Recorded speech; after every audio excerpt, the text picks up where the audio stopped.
Hello and good evening. I'm Melisa Idris. Welcome to Consider This. This is the show where we want you to consider and then reconsider what you know of the news of the day.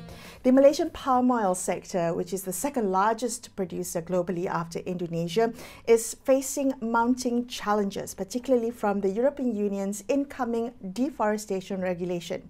Now, this regulation aims to halt the sale of any products linked to deforestation in its markets. So, despite these efforts to promote sustainability through certification schemes like MSPO and RSPO, the question remains: can certification alone redeem palm oil's tarnished reputation? And how might the EU's new regulation impact smallholders in Malaysia, who produce about 40% of the total output of palm oil here? So let's ask Dr Serina Rahman, who is a lecturer at the Department of Southeast Asian Studies at the National University of Singapore, where her research interests include political ecology through the lens of environmental anthropology and ethnography. Thank you so much, Dr Serina, for being on the show with me today. Could you maybe begin by setting the scene very quickly for us, what this EU deforestation regulation is and why Malaysia is concerned about it coming into effect? Well, actually, the deforestation policy really just wants to make sure that all products that are sold in the EU, in summary, don't have anything to do with deforested areas. So there is a time limit, and so any product that is created after a certain time, I can't remember the year now, has to be certified to not have come from a supplier, a source that has anything to do with deforestation. So when it comes to oil palm, for example, what they want to know is that the oil palm plantation was not growing in a space that was deforested, like, primary forest cleared to plant oil palm. And so this is essentially requiring a tracking system. So on paper, it sounds really easy, right? So you know that this quantity of palm oil that is coming into the EU comes from suppliers that did not deforest, right? So their plantation is sort of environmentally friendly. Now, bigger palm oil companies actually take supplies from smallholders, and smallholders could be far-flung communities up in the hills, upriver, no transport, no internet, no phone line. And so what they actually require is that you are able to essentially geotag where these palm oil fruit bunches are coming from. And so one of the biggest hurdles for smallholders in this situation is to be able to locate themselves on a map. And so for a supplier that takes, fruit bunches from many smallholders, because we're talking about huge quantities here. So we're talking about a lot of suppliers. To be able to track every single one is difficult. So initially, when this came out, I was like, oh, it's the EU, it's a very small market for our palm oil. But my co-writer for this paper, the most recent paper on certification, Lipa on, Dr. Lee pointed out that actually our issue in Malaysia is that the products that we create out of this palm oil is the one that's going to be affected, because a lot of our products, so we're talking about, I guess, cosmetics, food products, all of these things also need to certify that the entire chain of supply, product chain, is certified deforestation free. So for example, if you're using shampoo, and inside that shampoo is some kind of palm oil derivative. So the shampoo creator, the producer, has to show that every single component of that product is deforestation free. So they then have to go back to every component, which is maybe a derivative from oil palm production, palm oil production, has to track back to this smallholder. So this is what's difficult for Malaysia, because the percentage of our products going to the EU, that means, produced using palm oil as a component, is very high. So that will affect us. But we have the Ministry of Plantations, Commodities and Plantations and Commodities, singing the praises, the fact that 97% of Malaysia's palm oil is MSPO certified. So how do we make sense of that? Dr. Serina? So there's a difference, right? So the EU will have regulation that requires some kind of certification.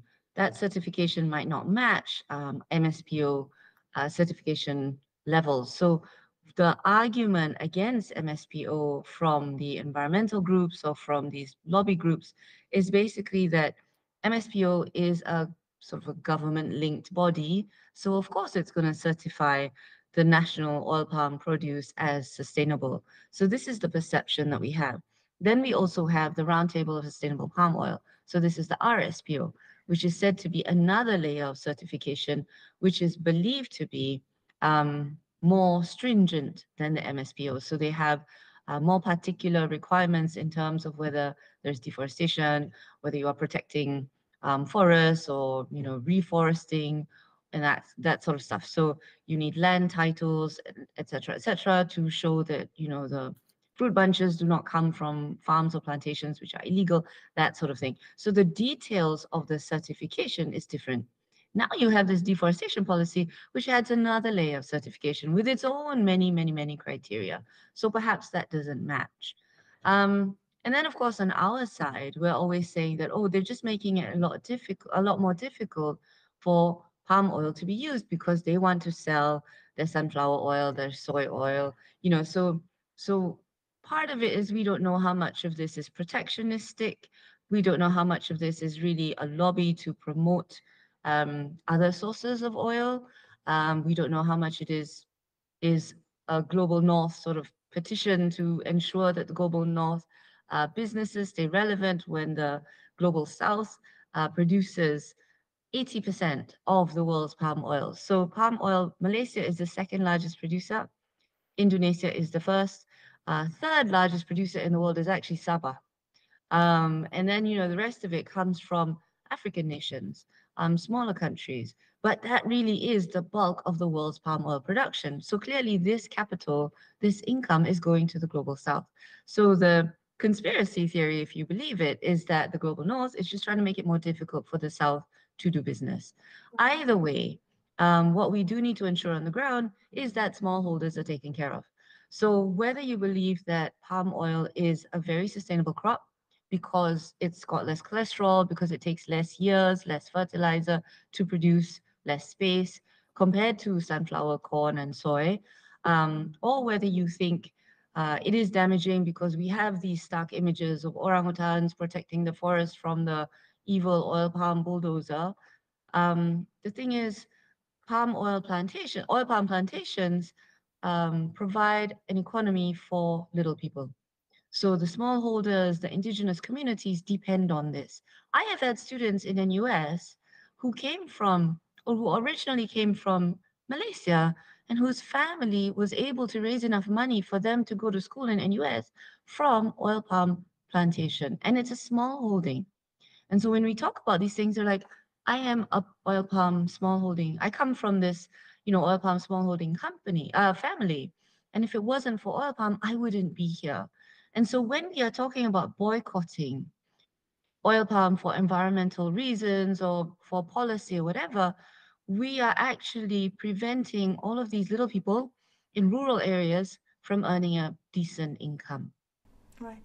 I had no idea that Sabah was the third biggest palm oil producer until I read your paper, actually 10% of the global output. And I found that paper quite fascinating. I'm hoping you can delve a little bit into it. The fact that you have studied how Sabah is is actively taking a lead to ensure that all of its oil palm plantations of all sizes are sustainably certified. Maybe tell us a little bit more about what Sabah is doing. Yeah, Saba's amazing. I didn't do this research alone, okay? I did it with Dr. Lipo on, but he doesn't like to do TV interviews. And he's the economics guy. I'm the people person. So we make a good team because then we could make sense of the other components. And Sabah was moving forward on this long before the rest of Malaysia. And so they implemented, actually it was Datuk Manan when he was still head of forestry. This was many years ago, easily 2015, that kind of time. And he was putting in place RSPO jurisdictional approach in Sabah. And so his argument was that they were going to take it one step above MSPO because of the perception that a national certification body is not good enough. So he wanted to beat that. And so he used the RSPO sort of benchmark because that's the highest that there is in the world. There are, of course, issues with that certification as well, but we take what we get. And so he said that the only way for Sabahans to be able to achieve this is for them to implement the jurisdictional approach. So what this means is areas are certified. So when you have RSPO or any other certification, usually it is of a company. So it is a miller. And so a miller, a producer. So a miller is someone who takes fruit bunches and processes it into oil. So they are certified because their processes meet whatever the certification requires. Jurisdictional approach means that certification is of an area. And so all these smallholders within this area can be sort of certified together.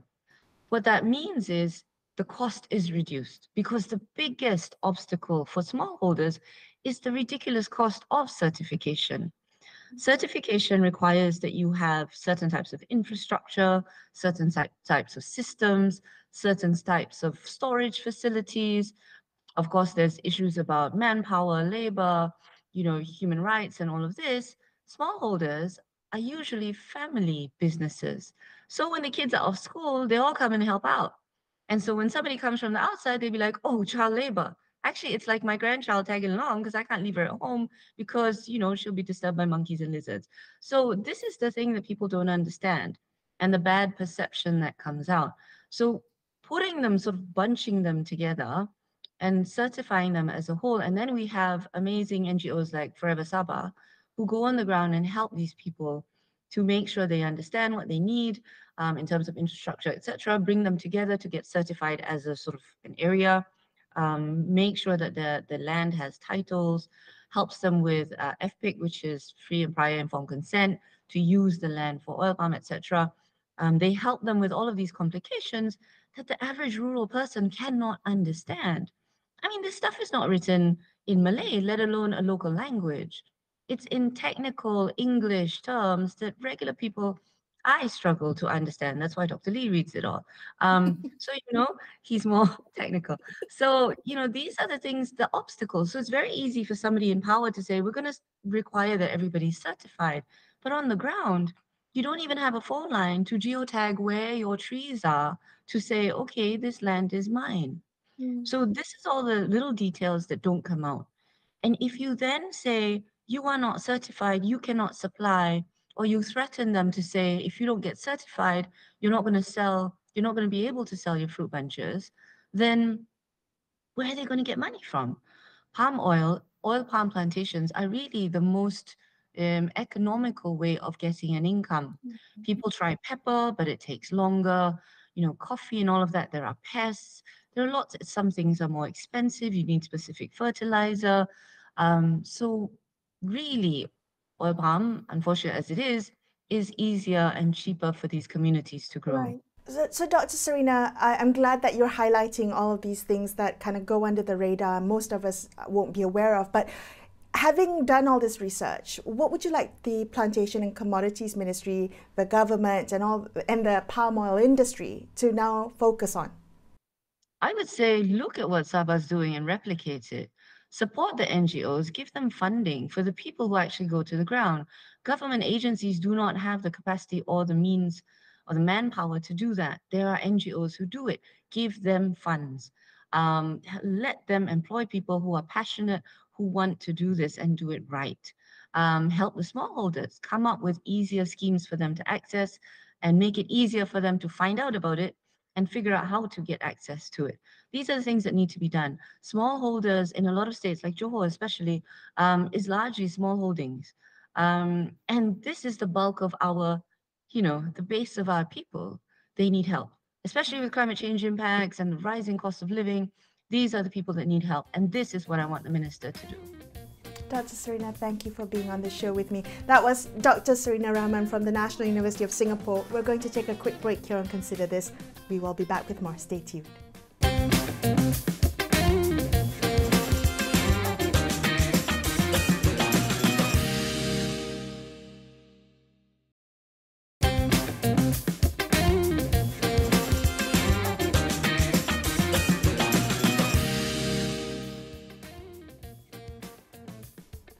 Hi, welcome back to Consider This. I'm Melisa Idris. Let's continue our conversation about Malaysia's palm oil sector as it braces for the incoming European Union Deforestation Regulation.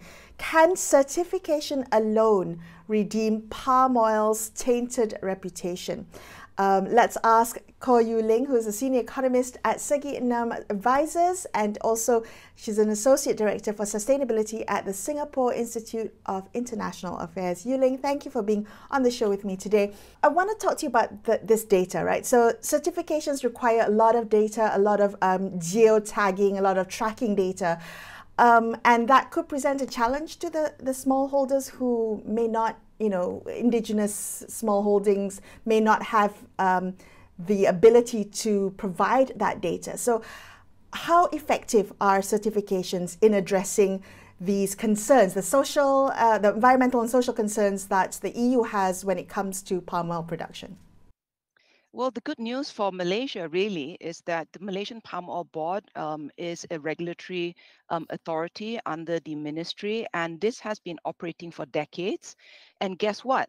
They've been doing enhanced regulation, and they're doing mapping. They've set up smallholder groupings called sustainable palm oil clusters.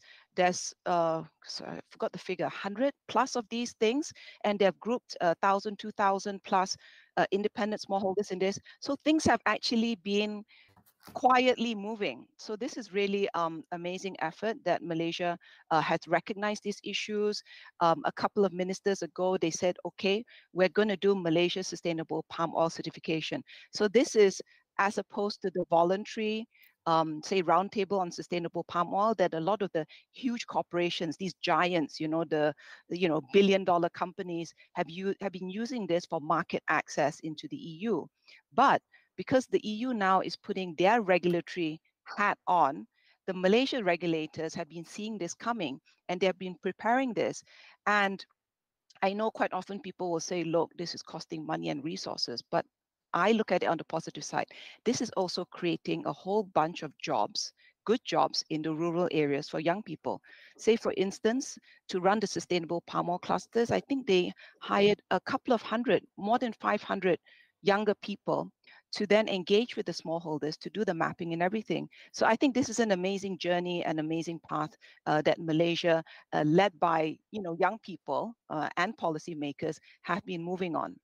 Right. So the Plantation and Commodities Minister Jogani had, made several comments in the news. He's saying that Malaysia cannot take a defensive approach when it comes to the issue of palm oil. I wanted to get your thoughts on that, Yu Leng. If we think beyond certification, are there alternative strategies that Malaysia can explore to maybe bolster our credentials, bolster our sustainability credentials in our palm oil industry, regain some of that broken trust, the consumer trust, and the kind of tarnished reputation, particularly in European markets? Yes, I think so. I think it's been a breath of fresh air with Minister Jogani. I think there's quite a few things that he has mentioned, which I think are very forward-looking. I mean, I think his recognition of the forced labor concerns is also quite noteworthy. I think Malaysia's trying to move ahead on that. I mean, I'm looking at an interesting headline that he found that there were, say, about 200,000 excess workers in manufacturing and other sectors, but they were having a problem to enter the plantation sector because the hiring was worried about forced labor considerations. So I think this speaks very loudly of this recognition of this problem, and that the policymakers are on top of this. Other things, I mean, this is not maybe so specific to the ministry, but we had a recent air quality issues in the Klang Valley. I don't know whether you remember, right? And a couple of weeks ago, and people said, oh, is that Indonesia fires? But actually, I looked it up. It was actually from our own East Coast because we do have peat areas that got dry and fires. It's in the headlines anyway, national headlines. But then I noticed in Putrajaya that we have actually a real-time air quality reporting, which I think sits on one of the ministry buildings, which is also interesting because in the past, we never wanted to, or at least I think we still publish lag data, which is averaged and things like that. But there's a real-time data, which is apparently, published by ministry. So that's really fascinating. He's also talked about orangutans. I mean, I know there's some controversy in that, but I think at the heart of it, we should look at it positively as well, because if the ministry is looking at this topic, will we then get some serious funding into orangutans? Because this has been, it's a critically endangered primate. If we look at the panda diplomacy of China, which I guess this is akin to, I mean, China spends hundreds of millions US dollars a year on this. I mean, I guess we'll hopefully be spending our relevant level on it. And they basically upgraded the panda from endangered to a better level of that. So I think if this is in his line of sight, I think that's really positive, because the funding could come in, and can we then, how much is funding needed to push orangutans from critically to endangered, a less endangered level? So I think this is again an opportunity to put forward the policy advancements of Malaysia, create jobs for young people. I think we need a lot of jobs for young people, and these are all value add to Malaysian palm oil. So can I ask, having said all of that and knowing the challenges that the palm oil industry faces, and we are the second biggest producer globally, what would you like to see the ministry and industry focus on, Yu Leng? Well, first, I think a bit of a step back. I think we need to look at the climate adaptation for the oil palm upstream sector. I mean, we have to look at the risk, which areas are going to face seawater inundation. The disease, the rise of disease is also afflicting a lot of estates and smallholder areas. What about the road and infrastructure? What if we're going to face heavier rains? Are all the access roads for movement of palm oil going to be great? Do they need to be upgraded? What about the port infrastructure? Sea and groundwater floods, landslides, things like that. We do have, areas where the roads are in the hilly areas and they're transporting, key for our supply chain. Should there be more buffer areas when palm oil goes into replanting to try to conserve water and, improve erosion and even maybe try to affect disease risk issues? So I think that's one big area.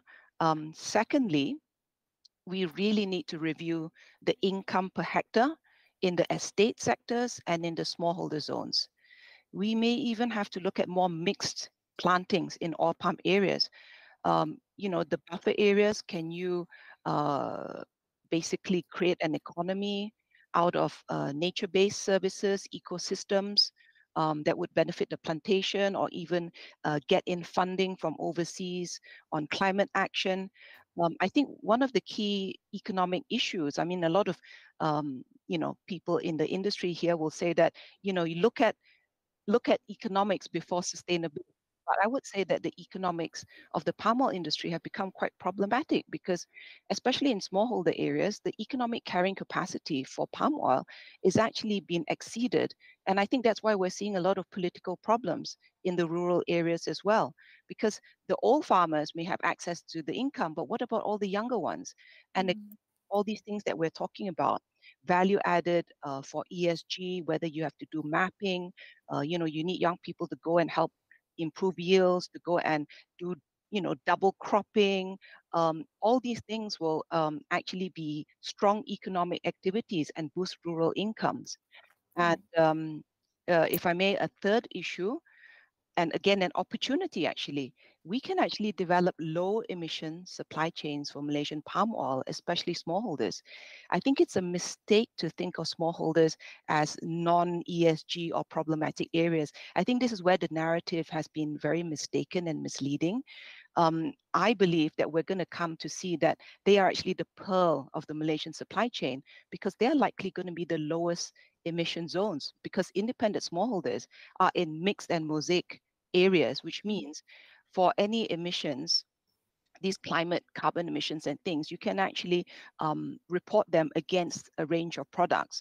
And if our Malaysian oil palm areas, I think we're relatively advantaged against Indonesia, because the data on emissions from palm oil mills. So this is like carbon footprint. So maybe in the future, when you pick up a product and you'll see the nutrition labels, you probably see a climate label as well. This is a good for a climate friendly product. So you want Malaysian palm oil in that, right? When you pick up the product pack. And Malaysian industry is well positioned, but we're not as well positioned as Thailand, Colombia, Latin American countries. So we can't just sit back and say things are okay because I think your listeners will say that the headline says Malaysian oil palm yield is, vegetable oil per hectare is very good compared to the others. But Right. that's not the metric that people are looking at. The metric that people are going to be looking at is what is your carbon footprint. That. So you have to look at the correct metric. Right. Yu Leng, unfortunately, we've run out of time, and I'm sure that this is a really complex topic that we'll come back to and discuss more about. But I want to thank you so much for sharing your insights with us. I appreciate your time. That was Khor Yu Leng from Segi Enam Advisors wrapping up this episode of Consider This. I'm Melisa Idris, signing off for the evening. Thank you so much for watching, and good night.